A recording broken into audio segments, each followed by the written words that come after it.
Buddha ultimately entered Nirvana. So what is Buddha's transcendence over birth and death? Welcome back, everyone, to Mind Podcast.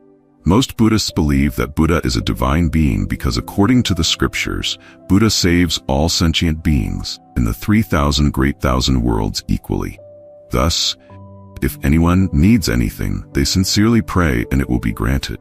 From this belief, we see statues of Buddha being made large and beautiful everywhere, and incense is offered before these statues with prayers for increased blessings and longevity, good fortune in business, happiness, peace in the family. When dying, they pray to be brought to the Western Pure Land. This belief has become deeply ingrained in Buddhists over many generations, and changing it is not easy. However, according to the original scriptures, did Buddha promise to save everyone? Under what conditions does this salvation occur? How can one be saved by Buddha? Before discussing Buddha's salvation, we should reconsider our understanding of Buddha. Buddha can be understood in two ways. To those following the two vehicles, he is a deity with the power to bestow blessings, dispel suffering, and bring joy. But according to the one vehicle, which aligns with the original scriptures, Buddha is the state of liberation that everyone can achieve, not just the Buddhas of caste. This is why Shakyamuni Buddha foretold, "I am a Buddha who has become enlightened. All sentient beings are Buddhas yet to become enlightened." Therefore, there are the Buddhas of the three times: past, present, and future. In the past, people cultivated and attained Buddhahood. In the present, if anyone follows the teachings of the original scriptures, they can also attain Buddhahood. And in the future, it will be the same. The path we are discussing here is called the One Vehicle, which does not view Buddha as a deity but as a mirror, and the scriptures as a will or a map for us to follow to meet our own Buddha. Following this path, we adhere to the basic principles taught in the original scriptures. Everyone knows that Buddhism has been transmitted for a long time. Even during Buddha's time, 5,000 people left, refusing to listen further to Buddha's teachings, thinking that they had understood everything. No one could stop them from spreading their half-understood knowledge. Since then, each era has produced countless teachers who have interpreted and taught Buddhism in various ways. Even when visiting a bookstore, one sees numerous books on Buddhism. People who understand the Dharma to varying degrees have written and published commentaries on Buddha's teachings, and later generations cannot distinguish between what is true and what is false, between those who understand correctly and those who misunderstand. All are preaching in the name of Buddhism. In fact, even during the time of the sixth patriarch, who was officially transmitted the robe and bowl, and had not yet begun to preach, Master Shenshu, who did not receive the transmission, had already been preaching for 16 years and had a large following. It was said that in those times, the south followed Huineng and the north followed Shenshu. Both sides had many followers who continued to practice and preach, and even today, Buddhism is spread widely using the scriptures. Not to mention that within Zen Buddhism, there are already 5 sects: Guiyun, Yunmen, Faiyan, Caodong, and Linji, each producing numerous Zen masters and teachers. As a result, later generations can only rely on their own karmic fortune. If they are lucky, they will benefit, and if not, they have to accept it. Just with the prophecy, "I am a Buddha who has become enlightened. All sentient beings are Buddhas yet to become enlightened," we see that Buddha is neither a unique position nor a deity. If that were the case, how could everyone attain that position? The second point we need to consider is, what did Buddha liberate himself from? What did he do to achieve this state of liberation? To understand this, we need to look back at the reason why Prince Siddhartha decided to renounce the world. Everyone knows that on a walk outside the palace, he was deeply moved by the sight of an old person, sick person, and a corpse. Realizing that no one can escape aging, sickness, and death, this prompted him to seek a way to escape these inevitable suffering. He left the palace and joined various groups of practitioners, hoping they had the answer. But he only learned supernatural powers and magic, which disappointed him. Eventually, after 49 days and nights of meditation under the Bodhi tree, found the answer. Upon declaring his complete liberation, we see that Shakyamuni Buddha identified the cause of the cycle of birth, aging, sickness, and death, and stated that henceforth, This cause could no longer create that cycle. What he discovered is called the truth of liberation, and he dedicated the rest of his life to teaching this truth. This is a summary of Buddhism.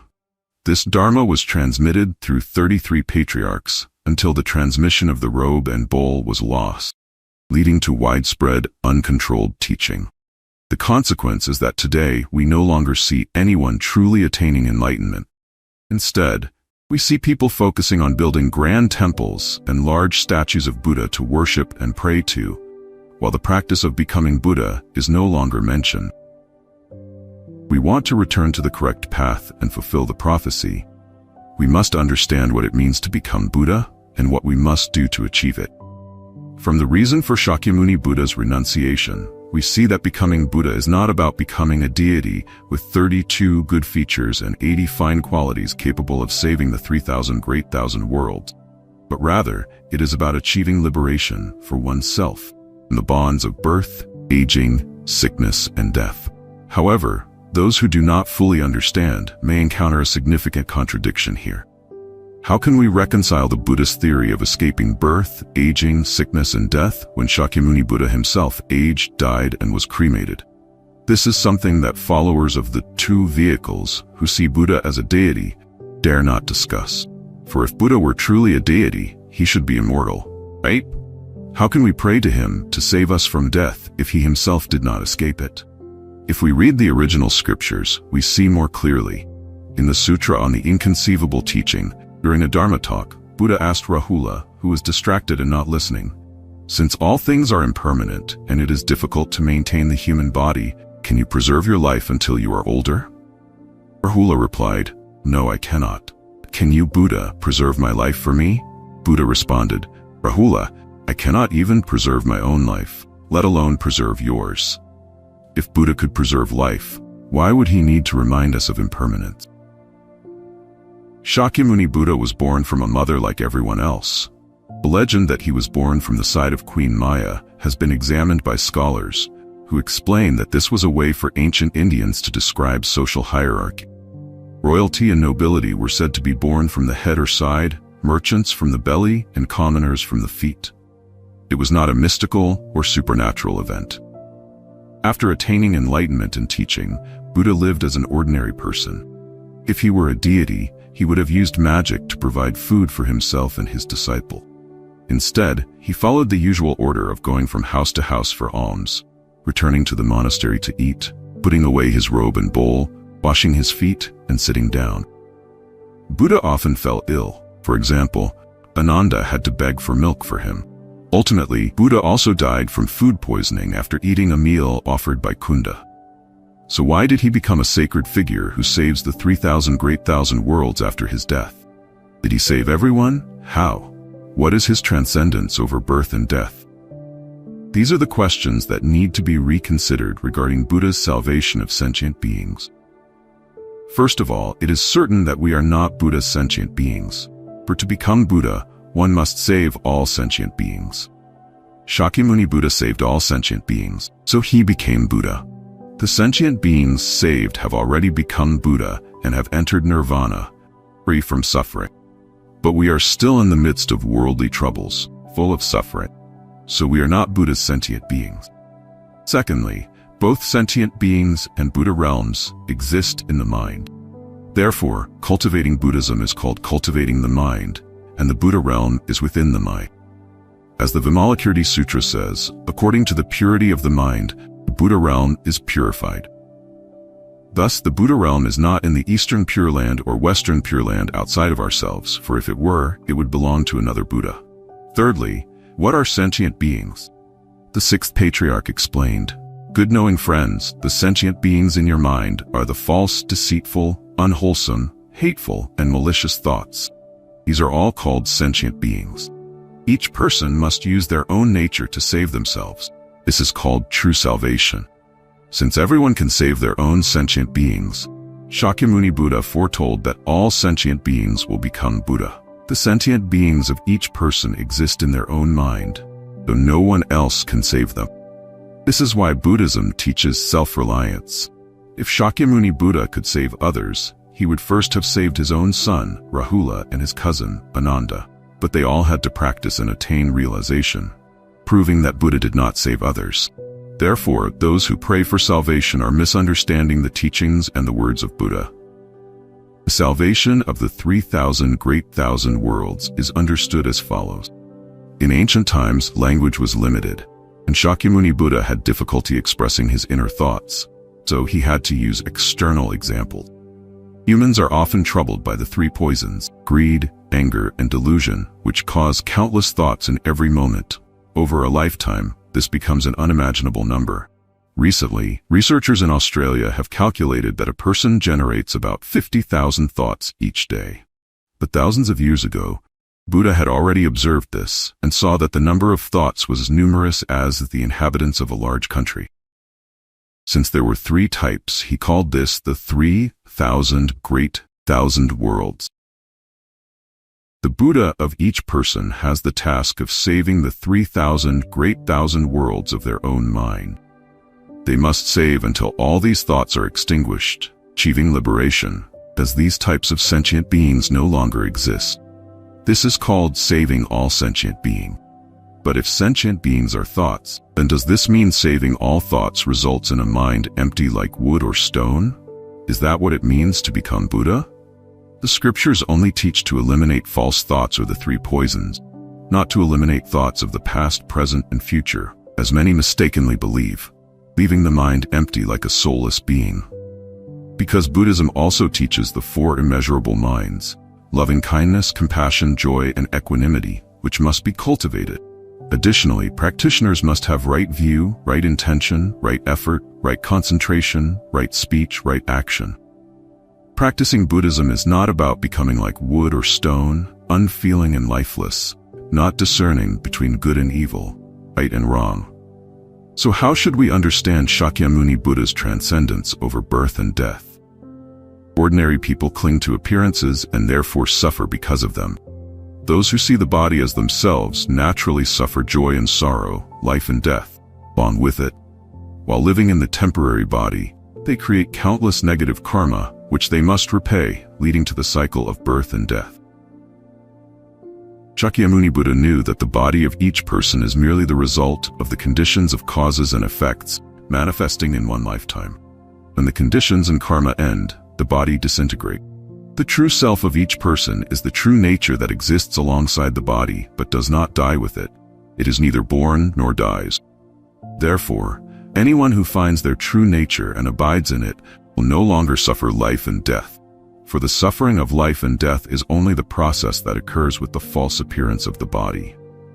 Since Shakyamuni Buddha no longer clung to the body, he transcended birth and death. And any practitioner who attains realization also achieves this, which is why Buddha before and Buddha after are equal. In summary, Buddhism teaches us to pray without attachment, meaning that if we sow good seeds, good fruits will naturally come. No Buddha can take us to the Buddha realm of other Buddhas. The Eastern Pure Land or Western Pure Land is within the mind of each person, achieved after transforming all the evil sentient beings within. Moreover, Buddhism is a religion of cause and effect. If we keep praying, how is that different from the followers of other theistic religions? How can we claim that our religion is the true path? This is why one of the four things Buddha advised is to rely on the scriptures that lead to understanding, not on those that do not. For when the meaning is not understood, and one clings to the teachings, it is easy to misunderstand Buddhism's expedient means, turning the one vehicle into the two vehicle, and becoming a superstitious person who only knows how to rely on and pray.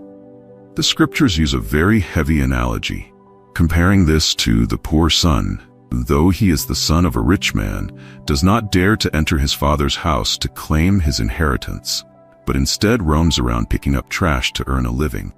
This refers to Buddhists who have the ability to save themselves and become Buddha, but think they are Buddha's sentient beings, and only know how to pray for salvation. Buddha has already saved all his sentient beings. As for the sentient beings within us, should we let them sink into the sea of suffering forever? We call ourselves Buddhist children, but if we don't listen to our Father's teachings and don't fulfill the prophecy, we risk unknowingly becoming those who slander Buddha and mock the Dharma. So, Dear friends, continue this video, we would like to share with you a story. The tale of the little hungry ghost by the Nihei Bridge.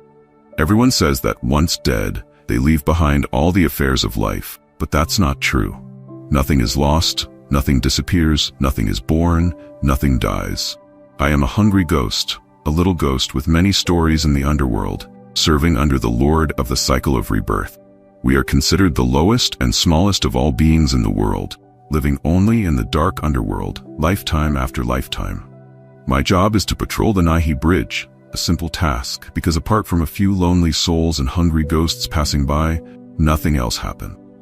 Nothing would have happened either. I would usually sit idly by the bridge, staring blankly at the lonely, wandering souls flying by.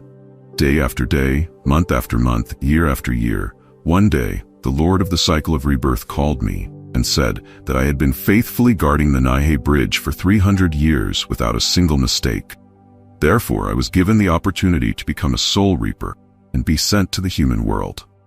The human world is truly beautiful. Everything is there compared to the dark, gloomy underworld. It's like a dream. But unfortunately, every time I go to the human world, it's always midnight, and my task is to collect the souls of the dead. Over time, I learned that creatures like me, or rather like us ghosts, cause humans to fear and suffer the most, because when we appear, it means a human life has ended. I could only smile sadly, for humans believe in fate, fear it, and their hatred extends to us as well. Time passed quickly. Another 100 years slipped by. The Lord of the cycle of rebirth told me, "You have accumulated 400 years of merit. When you reach 500 years of merit, you can choose to be reincarnated as a human or continue cultivating in the underworld to become an immortal." At that time, I was very happy. So happy that I laughed out loud. White Impermanence, my older brother, teased me, saying that my laughter was even uglier than that of a ghost. I thought to myself, I am a ghost after all, but I found that White Impermanence's laughter was even uglier than mine. If humans were to see him laughing, half of them would likely be scared to death. In the last 100 years, I continued to diligently complete all the tasks assigned to me by the Lord, but I found that these last 100 years seemed longer than the previous 400. I hoped it would pass more quickly so that one day I could be reincarnated. One day, while patrolling the Nihei Bridge, I heard a faint sound of sobbing. I walked over and found a female ghost crying. I asked her why she was there, and she said she had accidentally extinguished the lantern that illuminated the path of reincarnation. When I'm in a good mood, I often help others or other ghosts. I was in a good mood at that time, so I told her I could guide her back to the underworld's palace. The female ghost wiped her tears, smiled at me, and said, "Thank you." In that moment, it felt like something pierced my heart, and I was confused. I had never seen a ghost smile so beautifully. My legs felt weak. I guided the female ghost back to the underworld's palace, and when we arrived, the Lord checked her records and said she was a wronged soul who could not be reincarnated, only imprisoned in the city of wronged souls. She cried, and in that moment I felt compassion for her. I asked the Lord if there was any way she could be reincarnated. The Lord became furious, scolding me harshly. I was so scared that I trembled all over. She was also frightened and did not dare say anything more.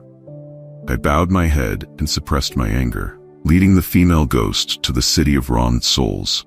Along the way, I did not say a word. When we arrived, she nodded and entered the city. I watched her until she disappeared from sight, and just before she did, she turned back and said, "Thank you." Days passed, and I realized I still thought about her. Sometimes I would sneak over to the city of wronged souls to catch a glimpse of her. I discovered that she often rushed to the Longing Tower early in the morning and stood there all day, looking out and then returning, crying. I did not understand why every time I saw her cry, I also wanted to cry. Spring quietly passed. The willow blossoms had turned into falling snow, and when the swallows returned, the sunset clouds glowed with a beautiful color that seemed to have been imprinted deep in my heart. In this heartless world, there was a vague sense of emotion, feeling that seemed to linger in the heart, never having followed the swallows back to the south. On Qingming Festival, I went to find her grave. It was a mound of earth with a cup of wine and a plate of fruit offerings in front. 2 people, an adult and a child, crying. I stood there in a daze, a sadness and loss I had never felt before gripping my heart. I stayed there for a long time until midnight, drinking a cup of human wine, a strong and bitter taste that left a lingering feeling in my heart that I could not name. One day, I accidentally asked White Impermanence, "How can wronged souls be reincarnated?" He said, "It requires karma." I asked, "What is karma?" He replied, "Karma is actually the price paid. If someone sows a seed, someone else will reap the result. If someone offers a chance for reincarnation, the wronged soul can return to the human world." He also said, "No ghost is foolish enough to give up a chance at reincarnation." Days continued to pass endlessly. The Lord of the cycle of rebirth called me and said, "You have accumulated 500 years of merit. Now you can choose your future path." I said, "I wish to be reincarnated." The Lord asked, "Which land do you want to be reincarnated into?" I replied, "I want her to be reincarnated with me." The Lord widened his eyes in surprise. White Impermanence was so shocked that his tongue fell to the ground. The Lord said, "If you give up your 500 years of merit, you will return to being a little hungry ghost patrolling the Naihi Bridge." I said, "I am willing." After saying that, I quietly left. At that moment, my heart was calm, as if nothing had happened. On the day she left, I secretly watched her until she drank the soup of forgetfulness from Mengpo and stepped onto the reincarnation platform. It was too far away for me to see her anymore. I could not hold back, and stepped out from my hiding place, looking towards the reincarnation platform. Mengpo was startled to see me and sighed, then continued cooking her soup of forgetfulness. I returned to being a little hungry ghost, still patrolling the Naihi Bridge. Every day I went to the foot of the bridge, hoping. I believed that one day, when death comes again, she would return and pass by here. Tear rolled down in my dream. Day after day, another day passed. I waited by the bridge, looking. The Lord of the cycle of rebirth called me and said, "You have guarded the bridge for 500 years. Now you can choose your path." I was stunned. Had 500 years really passed? During those 500 years, I had always waited by the bridge in the land of the dead, but why had I not seen her return? The Lord looked at me, seeing my dazed state, and sighed. In a trance, I walked back to the Naihi Bridge, where I had sat for 500 years. I had waited by this bridge in the land of the dead for 500 years. Even the stones had turned green with moss, but I still had not seen her return. Later, White Impermanence told me that every soul who reincarnates into the human world becomes who knows what, whether male or female. In an instant, I realized how foolish I had been. But why was there that moment when I felt such a connection with her? And in that moment, tears welled up in the deep darkness, a ghost crying. Now I no longer know what I am waiting for. The past has become the past, like a tear rolling in a dream. But when I woke up this morning, how could I find the emotions that were in my dream? They were like the fleeting sound of a drum, alarming, as if the world was collapsing when the dream ended. All that was left were broken pieces that could never be put back together, like the incoherent words that are difficult to express. But the whispers that linger in the mind are like flashes of lightning, tear through the eternal night in the mind. I don't know what I dreamed of, nor do I wish to chase after the fleeting clouds in my dream. I know that if I don't feel pain, I won't shed tears. I gently strum the strings, singing a sorrowful tune in the world of red dust, where there have already been too many tragic stories. I let go of the pen, unable to write a happy story, while the joys and sorrows of the world are known only to a few. And I, like a wildflower in the wind and dew, know for whom I bloom. Like a solitary wild grass in the wilderness, I know for whom I grow. I once again gave up the chance to reincarnate, because I fear meeting again in the endless world of dust, once entranced me. I fear seeing that bright smile that I will never forget. The Lord of the cycle of rebirth sighed when he saw me. He said that a ghost like me, still clinging to the karma of the human world, would never become an immortal, even with cultivation. I sat again by the Naihi Bridge. I am a little hungry ghost, waiting for someone who may never have existed. Sitting at the bridge, I look at the ghosts and spirits passing by, their faces seeming to tell a story in their empty eyes, reflecting a moment from the past. Seeing their confusion, I am secretly happy, for I still have consciousness and feelings. I gradually understood that the human world has left countless questions for everyone, but where can the answers be found? Surely not in this hell. I think it's not, for in my heart, there are still countless unanswered questions. I return to my existence, without joy, without hope, without sorrow, the existence of a sorrowful ghost. I gently strum the strings, intending to sing an ancient, sorrowful ballad, but instead, the melancholy notes of the cuckoo weeping blood echoed. People long to return to their roots. In youth, who knew sorrow? Only when carrying the weight of sorrow did we know the beauty of joy. But among the endless sounds, two hearts met, and a lifetime of longing began. The strings resonated with the beating of hearts full of resentment. Clumsy hands struggled to express the sorrow, leaving the song incomplete, the melody of grief lingering in the mind. The bird weeps for 1,000 lifetimes in longing, with only 1,000 melodies echoing emptily. Looking back, the past was filled with endless disputes, hopes that were dashed, leading to a boat adrift without direction, navigating through the wilderness. Time passed, day by day. I walked by the bridge day after day, though I had nothing left to hope for. But each time I passed, I couldn't help but look up, hoping to see the figure I longed for. Each time I scolded myself for being foolish, but just coming here, I would foolishly look again. I was so foolish that I would go to the city of wronged souls to see if any souls were crying at the longing tower. In the days that followed, I began to regret not stepping forward to say a word to her when she left. I regretted not hiding away to avoid seeing her one last time. I regretted why, when she left, I didn't say goodbye. The world is happy because there is memory, still able to remember the colors of the world. The world is sorrowful because there is memory, still able to remember the darkness of the world.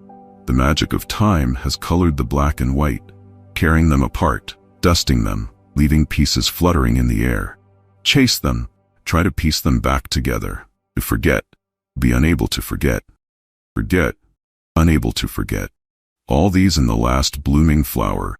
Like the spring rain, among the scattering petals in the wind, let the last beauty of life sing a song of love unwilling to part. Oh, the petals that won't fall, make my heart shattered. Nature, who made the gentle spring breeze, awakens the soul of the flowers. Why did you let the pounding autumn rain kill the flowers? Why in this world, where there is a beginning, must there be an end? Separation is always so hurried. Wave goodbye to the cloud on the far horizon while the people pass quickly. Only when looking back do they realize it was the end of the joy. The music ends, people disperse. Wave goodbye, looking at each other as if about to part. There is the sound of people leaving in the autumn wind, their robes billowing gently, the soft sound in the ears like a kite string in the wind. Farther and farther away. The string broke long ago, and the kite is now lost somewhere. I never expected it all to end like this. I held onto the string, hoping the kite would return. The separation was too hasty. Wave goodbye, remembering the scent of your breath, remembering your long hair, sometimes searching for your shadow when autumn returns. I wonder if everything has been washed away like flowers beaten down by the rain, scattered by the wind, lost without a trace. Hard to meet again, easy to part. Flowers have long since withered. Long after, I met Kshitigarbha Bodhisattva. Kshitigarbha Bodhisattva is the supreme Buddha of the underworld, the most gentle and compassionate. The wisdom eye of Kshitigarbha Bodhisattva saw through the hesitation and confusion of my heart. The Bodhisattva was amazed that a ghost like me could have such emotion. Bodhisattva sighed, saying, "Sentient beings in the sea of suffering, turn back, and there is the shore." But I didn't understand the Bodhisattva's words. I poured out all my repressed feelings to the Bodhisattva. The Bodhisattva asked, "What is karma?" I couldn't answer. The Bodhisattva asked, "What is love?" I had no idea. Finally, the Bodhisattva asked, "What do you want?" Unable to contain myself, I cried, begging the Bodhisattva to allow me to be human once more. The Bodhisattva allowed me to trade 1,000 years of cultivation for the opportunity to be with her in a human life. Finally, the Bodhisattva said, "All things depend on karma. Don't cling to anything anymore." That day, I finally reincarnated as a human. I was born into a wealthy and prominent family in the region. As soon as I was born, I was a young master. Time passed and I grew up. I noticed the girl next door. Her family was a servant to my family. She had served in my house since she was young. We used to play together when we were little, but as we grew older, we became distant.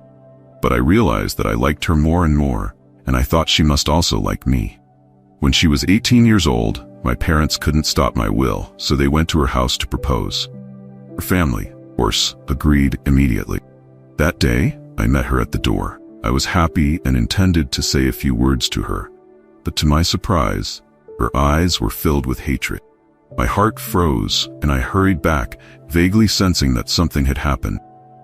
On the day of the wedding, she ran away with another man. My father, in a rage, ordered the servants to chase after them. I was confused and also followed. Soon we caught up with the couple. I was stunned and terrified, not knowing what to say, just standing there looking at her.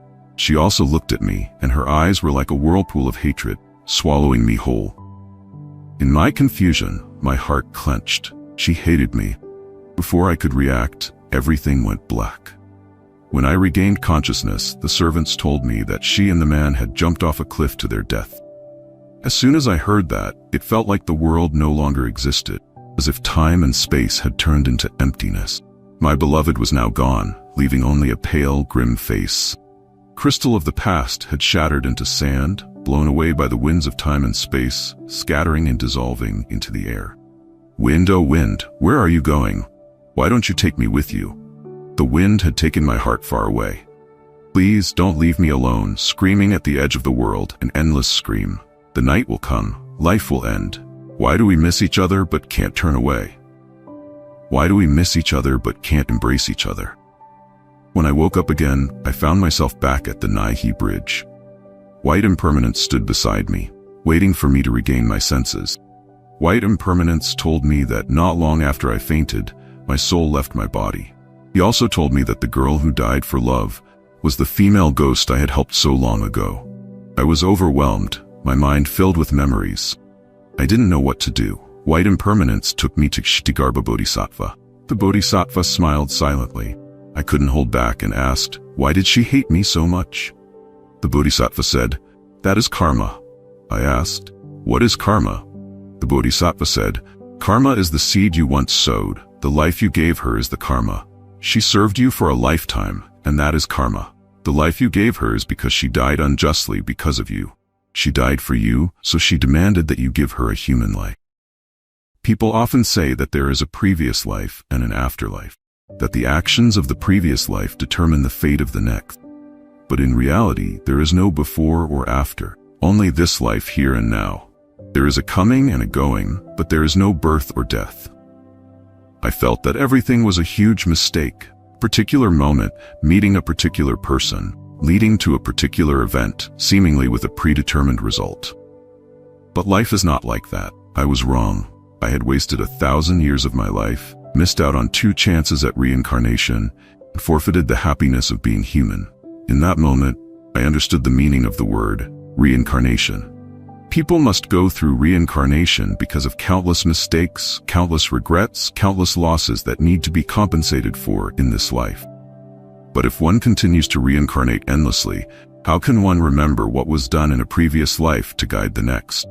How can one resolve this? Reincarnation is a teaching of Buddha to help deluded beings understand that turning back is the shore. But those who cling to the past cannot understand the meaning of Buddha's words. Looking back at what I had done, I did not regret it. Now, I understand Buddha's teachings, but I still do not answer. I don't want to think about the Bodhisattva's words either. I had experienced happiness, and I had experienced suffering. I had once been happy, once been in pain, had a dream that lasted 1,000 years, had a debt from a past life, had everything. I was satisfied. I had given up all opportunities to continue reincarnation or cultivation. I willingly chose to remain forever a little hungry ghost by the Naihe Bridge, where I had dreamed for 1,000 years. I believe that one day, I will meet her again, a girl who never changes.